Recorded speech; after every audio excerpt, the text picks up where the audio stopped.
మిథున రాశి వారికి గోచార గురుగ్రహం మిథున రాశిని వదిలి కర్కాటక రాశిలో స్థితి పొందడం వల్ల 18 అక్టోబర్ 2025 నుండి 5 డిసెంబర్ 2025 వరకు అంటే రాబోయే 48 రోజుల పాటుగా ఈ యొక్క గురుగ్రహం ఉచ్చ స్థానానికి కర్కాటకానికి వెళ్ళడం వల్ల ఎలాంటి శుభాశుభాలు ఇవ్వబోతున్నారో చూద్దామండి. ముఖ్యంగా ఈ వీడియోలో ఏంటంటే గురుగ్రహానికి సంబంధించిన ప్రాముఖ్యత, పాజిటివ్ ఫలితాలు, నెగిటివ్ వేలో ఏం జాగ్రత్తలు తీసుకోవాలి, సమీక్ష, చివరి రెమెడీస్ ఇవన్నీ కూడా చూద్దామండి. చివరి దాకా చూడగలరు. నచ్చితే లైక్ చేయండి, 10 మంది బంధుమిత్రులకు షేర్ చేయగలరు. మిథున రాశి ఎందుకు ఇంత ప్రాముఖ్యత? గురుడు సహజ శుభగ్రహం, న్యాచురల్ బెనిఫిట్ ప్లానెట్.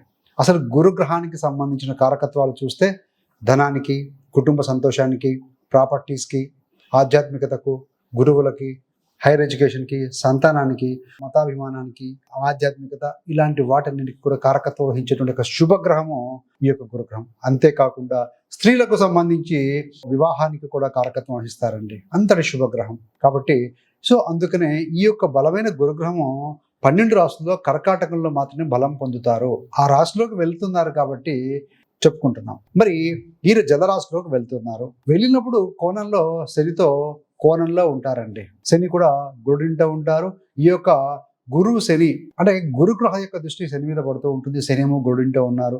గురుగ్రహము ఈ 48 రోజుల పాటుగా పునర్వసు నక్షత్రం 4వ పాదం మీద, అంటే పునర్వసు అధిపతి మళ్ళీ గురుడే, స్వనక్షత్రం మీద ఆయన వెళ్తున్నారు. కాబట్టి ఎలా ఉంటుందనంటే జీవితంలో స్థిరపడాలనుకునే వారికి తీసుకునే నిర్ణయాలు పాజిటివ్గా ఉంటాయి.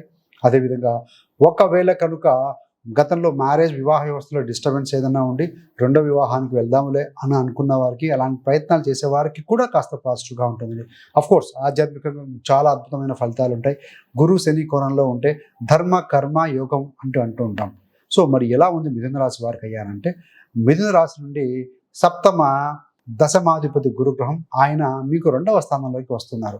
అసలు 2వ స్థానం అంటే ఏంటయ్యానంటే, 2 అంటే వాక్కు, ధనస్థానం, కుటుంబ స్థానం, దగ్గరి బంధుమిత్రులు, అదేవిధంగా వంశ పరంపర, ఆహారం, విలువలు ఇవన్నీ కూడా ఇండికేట్ చేస్తాయండి. మరి మొత్తం మీద ఏం ప్రాస్పెరిటీ ఉంటుందంటే ఆర్థిక అభివృద్ధి, కుటుంబ సంతోషం, మీ యొక్క మాటలతోటి గౌరవం లభించే అవకాశం చాలా బలంగా ఉంది. గురుగ్రహము ఆయనకు అన్ని గ్రహాల్లాగానే సప్తమ దృష్టి ఉంటుంది. అదేవిధంగా విశేష దృష్టిలు ఏమైనా ఉన్నాయంటే 5వ దృష్టి, 9వ దృష్టి. కావున ఆయన ఏంటంటే 2వ స్థానంలో ఉండి 6వ స్థానం మీద దృష్టి పెడతారు. అదేవిధంగా 8వ భావం మీద మరియు 10వ భావం మీద 6, 8, 10, 2 ఈ స్థానాలు ఎక్కువగా యాక్టివేట్ అవుతున్నాయండి. 6వ భావం అంటే ఏంటి?